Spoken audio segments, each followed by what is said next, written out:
बिस्मिल्लाहिर्रहमानिर्रहीम। नाज़रीन, कैसे हैं आप? उम्मीद है आप ठीक खैरियत से होंगे। मैं बिल्कुल ठीक हूँ और आपकी दुआ से हमारा ये डेली अवेयरनेस प्रोग्राम बेहतरीन जा रहा है और काफ़ी लोग कमेंट्स आ रहे हैं कि आप हमें इस टॉपिक पे बात करें, आज हमें आप इस टॉपिक पे बताएं। बहुत अच्छा लगता है जब आप लोग कमेंट्स करते हैं और फिर हम आपकी उस बात को लेते हुए उस टॉपिक पे आते हैं। बहुत अच्छा फ़ील होता है। कुछ चीज़ें हमारे अपने ज़हन में होते हैं, हमें ये डिस्कस करनी है, लेकिन कुछ चीज़ें आप लोग जब कहते हैं, फिर आपकी फरमाइश होती है कि आप हमें इस अंदाज से बताएं, इस चीज़ पे बताएं, तो वो ज़्यादा अच्छा लगता है। तो आते हैं अपनी वीडियो की तरफ। आज का जो हमारा टॉपिक है वो सफाई है और सफाई में आज हम घरेलू सफाई की बात करेंगे।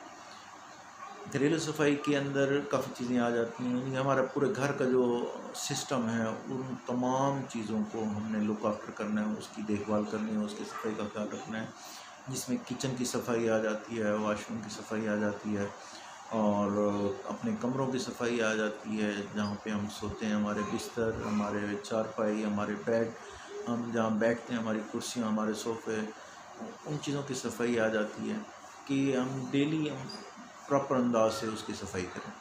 अगर घर की सफाई नहीं होगी तो ये होगा कि वहाँ जरासीम, गर्द, मिट्टी और दूसरी चीज़ें पैदा होना शुरू हो जाएंगी और जब हम सांस लेंगे वो मिट्टी, वो गर्द और जरासीम हमारे सांस के साथ या हम जो खाना खाएंगे उसके ऊपर वो तमाम चीज़ें आना शुरू होगी और वो हमारे अंदर जब जाएंगी और ऑटोमेटिक सारी बात है, हम बीमार होना शुरू हो जाएंगे।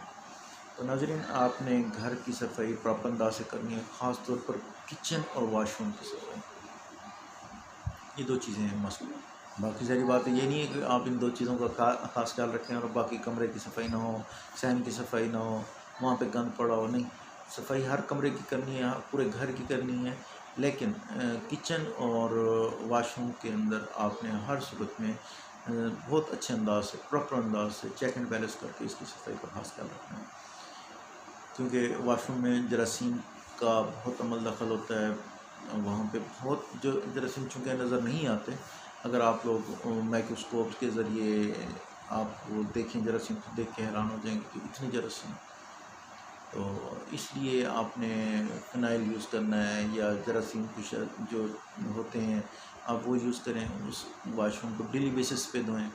किचन में चूँकि हमारे खाने पीने का टोटल सिस्टम होता है, उसको आपने अच्छे अंदाज से साफ़ सुथरा रखना है, होना है, क्योंकि हमने खाना पीना जब हो तो ज़ाहिर बात है वो साफ़ सुथरे अंदाज से हो। सहन की सफाई डेली बेसिस पे हमारे अक्सर देहातों में तो मैंने अक्सर देखा है कि औरतें जब उठती हैं नमाज वगैरह पढ़ के सबसे पहला काम वो अपने घर की सहन की सफाई शुरू कर देती हैं। बहुत अच्छा लगता है। तो इसी तरह शहरों में भी है, वो भी करते हैं, लेकिन थोड़ा सा टाइम का अमल दखल है इसके अंदर।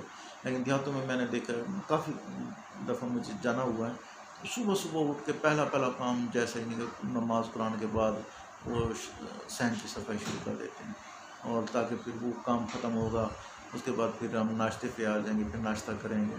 नाश्ते यानी कि पूरा दिन का एक सिस्टम चलना शुरू हो जाता है। तो अब घरेलू सफाई में आपने घर के तमाम चीज़ों, हर कोने का वो खास कर रखना है। जब हर कमरे में अलग डस्टबिन होने चाहिए कि आप जहाँ बैठे हैं, अगर फर्श किया कोई गंद वगैरह या ऐसा है तो आपने फ़ौरी तौर पर उसको डस्टबिन के अंदर डालना है। डस्टबिन हर कमरे में अलग। फिर मेन हमारी एक और दो डस्टबिन होनी चाहिए मेन। अब दो किस तरह, किचन में भी दो होनी चाहिए। अब आप कह रहे होंगे कि एक डस्टबिन का काम है तो दो ये किस लिए कहा जा रहा है? दो इसलिए मैं कह रहा हूँ क्योंकि किचन में जब हम काम कर रहे होते हैं तो दो तरह का हमारे पास वो कचरा यूँ समझ ले या गंदा वो होता है। एक होता है गीला, एक होता है खुश्क। फ़र्ज़ किया आपने सब्ज़ी काटी है, उसके पत्ते हैं या उसके छिलके हैं और कुछ ऐसी चीज़ें हैं जो गीली हैं, ठीक है, तो उसके अंदर पानी है, तो दो आपने डस्टबिन बनानी है। एक अगर गंदा है गीला तो आपने उसको एक डस्टबिन में डालना है, ये ना कि दोनों आपने एक ही डस्टबिन के अंदर डालना शुरू कर दें। तो दूसरा जो खुश्क गंद होगा वो आपने दूसरी डस्टबिन में डालना है। इसी तरह घर के जो आप मेन डस्टबिन रखते हैं उसमें भी दो किस्म की डस्टबिन पड़ी हुई आपकी, कि जिस कमरे का वो आपने गंद उठाया अगर वो खुश्क है तो वो बाहर जो मेन आपकी डस्टबिन है तो वो उसके अंदर आपने डालना है। जो थोड़ा गीला गंद है तो आपने उसको उसके अंदर डालना है। जब आप ये कर लें तो आपने फिर शहरों में तो म्यूनसिपल कमेटी वगैरह होती है, वो आते हैं सफाई वाले, आप टाइम होता है उनका सुबह जितने बजे, हर मोहल्ले का अलग होता है टाइम टेबल, तो आप उसको देखें जिस टाइम वो आते हैं तो आप उनसे रब्ता कर लें, हम इतने बजे आप जब आएँ दोबारा ना कर दें, हम आपको वो गन दे देंगे या आप जो आपकी वो ट्रॉली वगैरह उसके अंदर फेंक देंगे, ताकि वो गली भी हमारी साफ़ सुथरा है। हमने घर के माहौल को साफ़ सुथरा तो रखा, लेकिन घर के बाहर के माहौल को भी आपने साफ़ सुथरा रखना है। तो फ़र्ज़ ये ऐसा नहीं है, तो आप जहाँ गंद गिराते हैं या डालते हैं तो वहाँ पर आपने खुश्क गंद अलहदा हो और गीला गंद तो उसको अलहदा आपने डालना है। बेहतर वही है कि आप जो टीएमए का अमला होता है उनसे रब्ता हो आपका, वो कितने बजे आते हैं तो आप उस टाइम उनको वो गंद दे दिया करें, ताकि गली भी आपकी साफ़ सुथरी रहे। इस तरह आप घर को प्रॉपर अंदाज से साफ़ सुथरा रख सकते हैं। जी नाज़रीन, उम्मीद है वीडियो आपको पसंद आई होगी घरेलू सफाई के बारे में। इंशाल्लाह आप पहले भी केयर करते होंगे, अब मज़ीद केयर करेंगे, दूसरों को भी मेथड बताएं ताकि घर का माहौल आपका साफ़ सुथरा रहे। इंशाल्लाह नेक्स्ट टाइम हम नई वीडियो के साथ हाज़िर होंगे। बस देखते रहिए भाई साहब को।